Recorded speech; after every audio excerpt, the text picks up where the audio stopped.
இந்திய மீனவர்கள் இத்தாலி கடற்படையினரால் சுட்டுக் கொல்லப்பட்ட விவகாரத்தில் தொடரப்பட்டுள்ள வழக்கை யார் விசாரிப்பது என்பது குறித்து உச்சநீதிமன்றம் இன்று முடிவு செய்கிறது. இந்த வழக்கை தேசிய புலனாய்வுத்துறை விசாரணை செய்ய இத்தாலி எதிர்ப்பு தெரிவித்து வருகிறது. தேசிய புலனாய்வுத்துறையின் விசாரணையை எதிர்த்து இத்தாலி தாக்கல் செய்த மனு மீதான தீர்ப்பு இன்று வழங்கப்படுகிறது.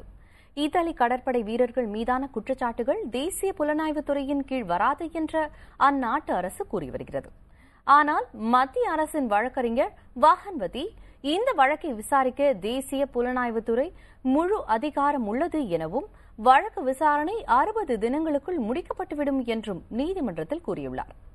கடந்த ஆண்டு பிப்ரவரி மாதம் இத்தாலி நாட்டு கடற்படை வீரர்கள் மாஸ்லானோ மற்றும் சால்வெட்டோர் ஆகியவர்கள் என்ரிகா லெக்சி என்ற கப்பலில் இருந்து நடத்திய துப்பாக்கி சூட்டில் 2 இந்திய மீனவர்கள் கொல்லப்பட்டனர்.